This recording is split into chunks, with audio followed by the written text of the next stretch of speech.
WhatsApp guys, কি অবস্থা সবার? আশা করি ভালো আছো। আমিও আলহামদুলিল্লাহ ভালো আছি। তো আজকে আরেকটা নিউ ভিডিও নিয়ে এসেছি। সেটা হলো আসিফ হুজুরের ৳৪০,০০০ চুরি হয়ে গিয়েছে এক হোটেলে।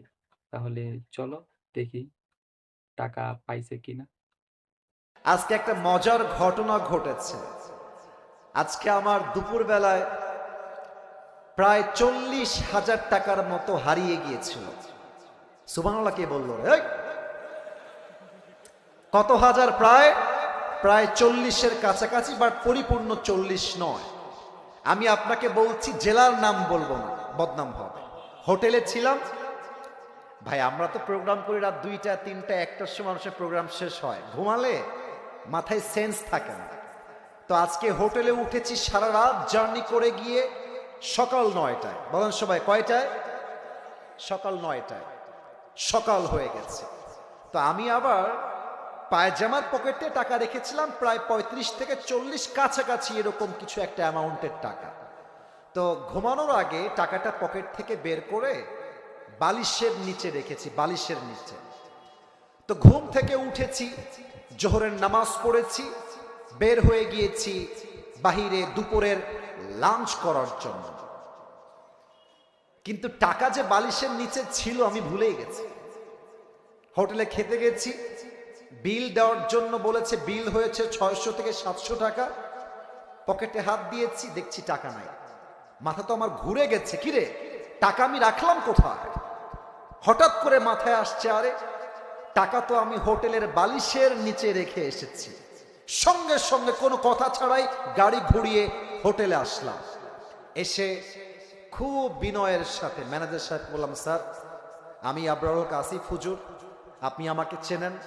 আমি আপনাদের হোটেলের রুমে বালিশের নিচে এত টাকা রেখে গেছিলাম, ১,০০০ টাকার বান্ডিল আর ৫০০ টাকার বান্ডিল রেখে দিলাম বালিশের কাছে। বললাম, স্যার যে পেয়েছে আমাকে বলেন দিয়ে দিতে। তো দুইজন যুবক আসলো, যারা ক্লিনার, যারা হোটেল ক্লিন করে। আমি ডাকলাম, এই এদিকে আসো। ওরা আমাকে আগে দেখে নাই। বললাম, তোমরা কি আমাকে চেনো? আমাকে চিনতে পারতেছো?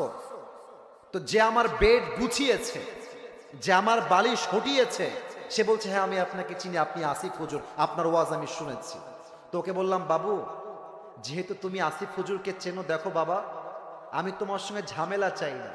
আমার বালিশের তলে আমি টাকা রেখে গেছি, আমি 100% ড্যাম শিওর টাকাটা বাবা আমাকে দিয়ে দাও, তোমাকে আমি হাদিয়া দিয়ে বাসায় চলে যাব। যুবকটা মুখের উপরে বলছে, না আমি এই টাকা দেখি নাই, জীবনেও না, এটা সম্ভব না, আমি ১ টাকাও হাত দেই না। আমি বললাম, প্লিজ ট্রাই টু আন্ডারস্ট্যান্ড, একটু বোঝো, আমার বাদ মাগরিব প্রোগ্রাম, আসর আজান হয়ে গেছে, দিয়ে দাও বাবা, কোনো ঝামেলা চাই না, থানা পুলিশ চাই না, দিয়ে দাও। আমি বুঝালাম, আমার ড্রাইভার বুঝালো, পিএস বুঝালো, ম্যানেজার বুঝালো, সে বুঝতে রাজি না। এবার হোটেলে মালিক চলে আসছে, বড়লোক, শিক্ষিত, অনেক বড় ঘরের মানুষ তিনি, এবং তিনি একজন অ্যাডভোকেটকেও নিয়ে আসছে।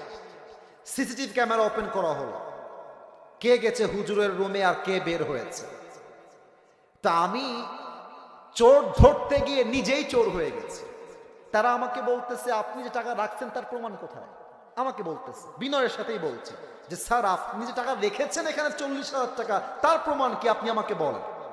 আমি তো ঝগড়া চাই না, আমি সবসময় সমাধান চাই। তো আমি বললাম, একটু ক্যামেরাটা আগা পিছা করেন, সিসিটিভি ফুটেজটা সব চেক করা হলো।